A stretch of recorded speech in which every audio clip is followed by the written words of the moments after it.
किसान साथियों नमस्कार। आज के इस वीडियो में मैं आप सभी को गन्ने में कोराजन के स्प्रे के बारे में कि गन्ने में कोराजन का स्प्रे कब करना चाहिए, या इसकी ड्रिंचिंग करना चाहिए, या इसे खाद में मिलाकर डालना चाहिए, या फिर इसकी सही डोज क्या है, ये हमारे गन्ने की फसल पर क्या कार्य कर सकती है, इसके क्या क्या बेनिफिट हैं, इसकी क्या कीमत है और कितने लीटर पानी में इसका स्प्रे करना चाहिए, पूरी जानकारी मैं आप सभी को कोराजन के बारे में देने वाला हूँ। वीडियो को अंत तक देखना। अगर आप हमारे चैनल पर पहली बार आए हो तो मेरे चैनल को ज़रूर सब्सक्राइब करें। तो चलिए शुरू करते हैं। किसान साथियों, आप बड़े अच्छे से देख पा रहे होंगे कि मैं जिस गन्ने के खेत में खड़ा हूँ कितने ज़बरदस्त तरीके से गन्ने का जर्मिनेशन हुआ है। आप ये ज़रूर सोच रहे होंगे ये गन्ने की कौन सी वैरायटी लगाई गई है। वीडियो को पूरा देखना। मैं वीडियो के आखिर में आपको बताऊंगा ये गन्ने की कौन सी किस्म है।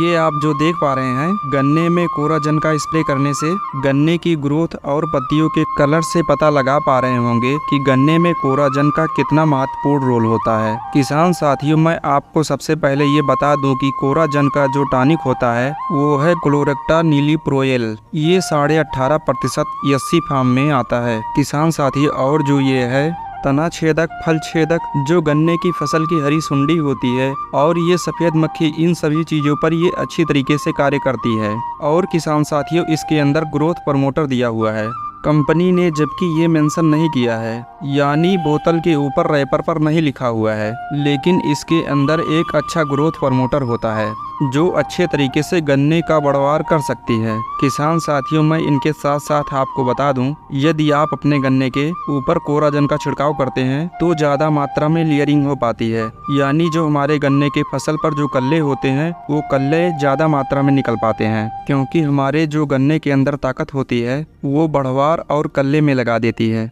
छिड़काव करने के बाद हमारे गन्ने के अंदर लंबाई में ग्रोथ और पत्तियों का कलर गहरा दिखाई देता है और गन्ने का विकास तेजी से होने लगता है, और कुछ दिन बाद गन्ने की हाइट में फर्क दिखाई देने लगता है। गन्ने के थालों का फैलाव बहुत जबरदस्त होने लगता है। तो किसान साथियों, अब हम बात करते हैं कि गन्ने में कोराजन का स्प्रे कब करना चाहिए। जैसे अगर आप गन्ने की बुआई कर दिए हैं तो गन्ने की फसल पर अच्छे से जर्मिनेशन होने के बाद जब आप पहली सिंचाई कर रहे होते हैं तो आपको कोराजन का ड्रिंचिंग कर देना होता है। कोराजन को डालने का सबसे उचित समय यही माना जाता है। ड्रिंचिंग मतलब जब भी आप कोराजन डालें तो जड़ के पास डालें। अब बात करते हैं इसकी मात्रा की। तो किसान साथियों, 1 एकड़ के लिए लगभग आपको 150 ml कोराजन की आवश्यकता पड़ेगी और लगभग 350 से 400 लीटर पानी की आवश्यकता पड़ेगी। और जब आप इसकी स्प्रे करें तो इसकी नोजल को आप उसे खोल दीजिए और इसकी बाद जो गन्ने की जड़ें हैं वहाँ पर इसकी आप ड्रिंचिंग कर दीजिए। और किसान साथियों, ड्रिंचिंग करने के 24 घंटे के अंदर आपके गन्ने की फसल की सिंचाई जरूर कर देनी है। यदि कोराजन डालने के बाद तुरंत सिंचाई कर देते हैं तो गन्ने की जो ग्रोथ है वो काफी अच्छी होगी और बहुत तेजी से गन्ने की लंबाई बढ़ने लगती है। तो किसान साथियों, आप गन्ने पर कोराजन का स्प्रे एक बार जरूर कर सकते हैं। अगर आप इसकी ड्रिंचिंग 2 बार करेंगे तो पहले जैसा रिजल्ट आपको देखने को नहीं मिलेगा।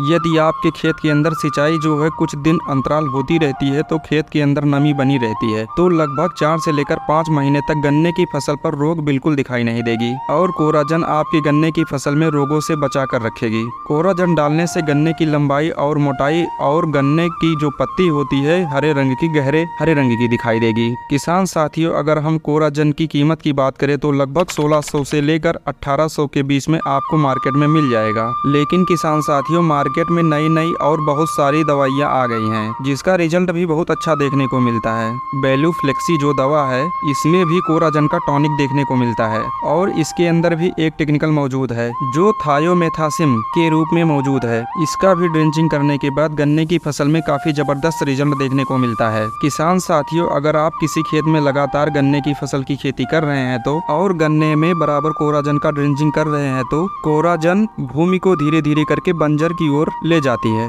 इसलिए गन्ने की फसल को लगातार एक ही खेत में ना लें। साथियों, बेलूफ्लेक्सी ग्रोथ रेगुलेटर के बारे में बताएं तो अगर आप इसका प्रयोग करते हैं तो गन्ने में कल्लों की संख्या अधिक और थाला मोटा होगा, गन्ने की लंबाई अधिक होगी। कई किसानों द्वारा प्रयोग किया गया है। इसका रिजल्ट गन्ने की फसल में बहुत उम्दा पाया गया है। तो किसान साथियों, आप ये जो गन्ने की फसल देख रहे हैं इसकी वैरायटी की बात करें तो ये 13-23-5 ये गन्ने की बहुत ही जबरदस्त वैरायटी है। किसान साथियों, आप इसको लगा के अच्छा मुनाफा ले सकते हैं, क्योंकि ये गन्ने की बहुत उन्नतशील किस्म मानी जाती है। किसान साथियों, यदि आपको हमारी वीडियो अच्छी लगी हो तो मेरे चैनल को सब्सक्राइब और वीडियो को लाइक ज़रूर करें। धन्यवाद।